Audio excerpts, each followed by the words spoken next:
Hi, and welcome to my mini uh, series of Treat Your Business Like a Business, which is a guide to enhance your business and your business practices. My name's Laura Turley. I'm a licensed massage therapist and a certified colon hydrotherapist, and I own professional lymphatic therapy and colonics in Pinellas Park, Florida, which is right between St. Pete, Clearwater.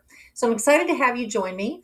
I'm going to be doing a little series of mini videos on this course that I created, Treat Your Business Like a Business, specifically for massage therapists, either just starting a business or for those that have been up and running it for a while and are just kind of running into some roadblocks.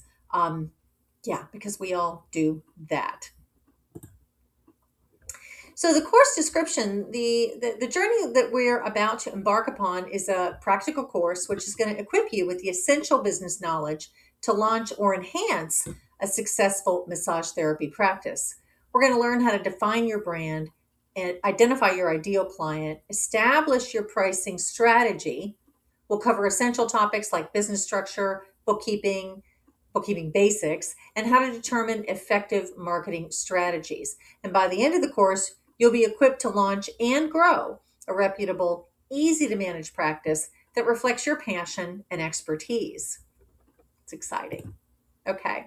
So what are we going to do in this course? In my course, there are lots of courses out there, but the course that I'm going to create is kind of a bare bones, essential information, but bare bones. We're not going to take a deep dive into anything. I just want you to get you thinking about things, maybe spark some inspiration or encourage you to explore a little bit more about the topics that we're going to discuss here.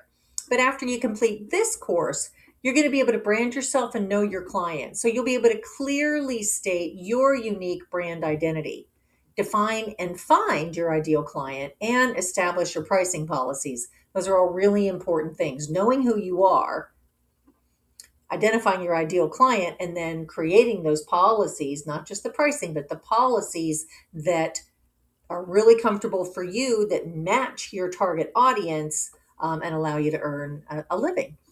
We're also going to be talking about running your business, which is really a big deal for massage therapists, certainly many other industries as well. But, just because you're really good at massage therapy doesn't necessarily mean we're really good at business. And it's a struggle sometimes, and it can feel very lonely. So we're going to talk about how to run your business, and I'm going to challenge you to think through some different things. We're going to talk about recognizing the legal, operational, and financial aspects of owning a massage therapy business. And then we're going to talk about marketing yourself and building your practice. We're going to explore some marketing concepts to attract and retain clients and develop the skills to manage your business and grow your client base. Exciting. And so why did I write the course and why me? So I have been 13 years as a self-employed massage therapist. I had 30 years in corporate. I, got out of massage therapy school. I had a little 3-month gig as a massage therapist working for a chiropractor. And I said, wait, this is not what I wanted to do. I didn't want to work for somebody else again. So I have been self-employed for all of the 13 years. I've been a massage therapist. I did 8 years. The last 8 years, I've been a specialist in lymph, and then I added colonics just a few years ago. So I do have a brick and mortar LLC business. I am not mobile. Don't do a whole lot online, so this is kind of new for me. But I do have a brick and mortar. I started with a little tiny 100 square foot, and then went to 600 square feet, and now I've got 1,200 square feet of of of a practice, and I rent 2 treatment rooms. I've got 5 treatment rooms total, and I rent 2 of them out. So 30 years in corporate really did help me on the administrative end. I'm really good at operations. I know how to make things flow. So that is kind of in my corner. I have management experience as well. I did corporate training. I not only delivered training out and around the country to small groups, to large groups, and what have you, but I did some instructional design. I wrote some courses as well. And I was a recruiter for quite some time in a corporate environment. So I met with loads of businesses here in the Tampa Bay area and around the state. And then I have interviewed thousands, not only for my own hiring practice when I was in corporate and had my own teams, but as a recruiter, interviewed thousands of people. So So yeah, that helps as well. And then, as an independent, going back to my independence, I have a lot of successes. I do some things very, very well. And some of those things I do well because I've made a lot of mistakes. And some things I just don't do well. There are certain things I'm just really not good at. I am not terribly good at marketing. It's not my strength. So I don't do it alone. I learned this, the last bullet on the sheet. I didn't build my business alone. I am not growing my business alone. You don't have to either. And I have learned, when it's time for me to ask for help. So, um, along those lines, so again, I'm speaking to my experience. I've done a lot of things in my professional life. And so a lot of the things that we're going to discuss here are from my personal successes and mistakes, but I also went outside. This isn't just a course by Laura. So these are some of the sources that I've cited when I needed a little bit more rationale or better verbiage or just a better approach than I could have come up with on my own. So I've used these sources to enhance the course, and you will find the information that I've gleaned from these sources embedded in the course. So what are we going to do?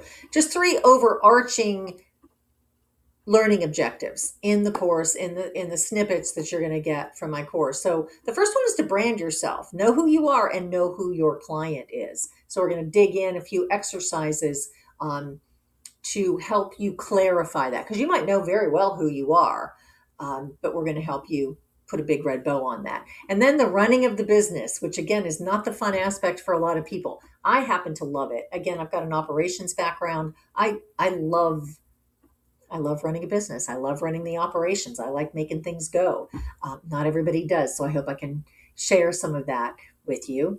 And then market yourself. Not my favorite topic, but I have learned a few things along the way. How do you market yourself? How do you continue to grow once you do find that happy spot, of you are working in the area that you love with the people that you love? How do you continue to build that? So let's start with branding yourself.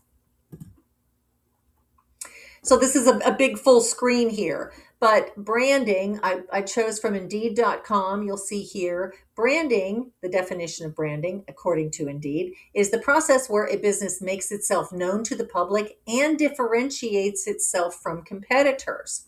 Branding typically includes a phrase, a design, or an idea that makes it easily identifiable to the public. So a lot of people think that branding is just the logo. I've shown a lot of logos here on the screen. These are from most of these are from businesses I know, and local here to the area. But it really is beyond just the logo. It's your promise. Who are you? How do people know you? How do they feel about you when they talk about you, see your logo, hear about you in the community?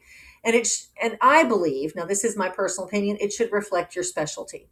I do lymphatics. I no longer do relaxation. I certainly don't do any prenatal. I am a lymphatic and colonic specialist, and I want people to know that.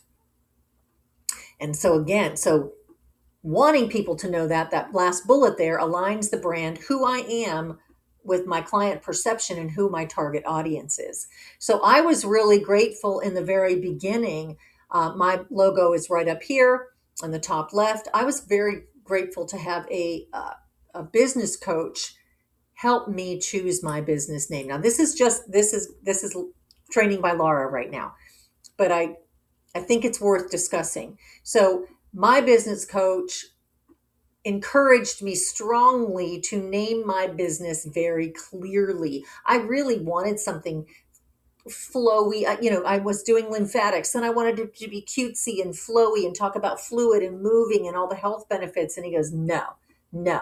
People already don't know what the lymphatic system is or lymphatic therapy is. So you need to be clear. And so if you are going to do this kind of work, what makes you different? And so he really helped me brainstorm, and we're going to do that together in a little bit here. He helped me brainstorm what makes me different. Is it my touch? Is it the device that I'm using in the back? Is it that I do manual lymphatic drainage, MLD? Or for me, what I was really most proud of is my professionalism. I run a business like a business. and a lot of small businesses don't. So I chose to be big and bold that I am professional lymphatic therapy and colonics. There's no question about what I do. And oh, by the way, I get no creepers knocking on my door. No creepers enter my business because my message is clear. And I don't mess around. So I later added my tagline. You'll see at the bottom, we're going to take really good care of you, because that's what I found myself saying to anybody who called and was like, what do you do? Lymphatic? I'm not sure. I've got cancer. I've just had surgery. Do you do this? And I found myself saying very authentically to every one of them, by the time I explained what it is we do and how we can help them, you know what, come on in, book an appointment, because we're going to take really good care of you. I say that from my heart. I say that because that's what we do. It's truthful, it's honest, it's from my heart, and it's my tagline now. We're going to take really good care of you, and we do, and people know that. But I've just shown some other sweet little logos around here. Serendipity Wellness is right down the street. Love the little swan. Reiki Healing by Brenda. Brenda rented space from me until she just retired to Ecuador. Lucky her. But that's her pretty logo, nice colors. O'Brien's Massage, I don't know who they are, but I just found it online, and they're down the street from me. Lymph Love Club, I love her. She actually is somebody I found on Instagram. Love her videos. Look them up. She's great. This is Mindful Complexions. This is a woman who rents space from me, and she is an esthetician. And I just love her very feminine, soft, fanciful logo. I think it's really sweet. Therapeutic Massage Center is owned by Heather Graham, who was one of my instructors at Cortiva, and she does different business than I do. She is a therapeutic massage therapist, and a very good one, by the way. And then Salt and Sage is down the street. I like their colors. I like their warmth. But, oh, and right up here, Her Touch Massage, from one woman to another. Doesn't that tell you something? So, my opinion's just my opinion, but I wanted to show here various logos that are here local to my area. And what do you notice? That's what's important here. What do you notice? How do you feel about it? Do you understand what they do? Is it does their logo encourage you to give them a call, or maybe refer them to somebody else? Remember, it includes a phrase, design, or idea that makes it easily identifiable to the public. Okay, so I'm not here to judge these, other than some I like more than others. But what do you think? And I want you to think about those things as you are considering your brand identity. And so we're going to jump right in here. This is your first learning objective: branding yourself and knowing your client. Who are you? And this is just a little writing exercise for you. Who are you as an LMT, and what makes you different? Why should they choose you?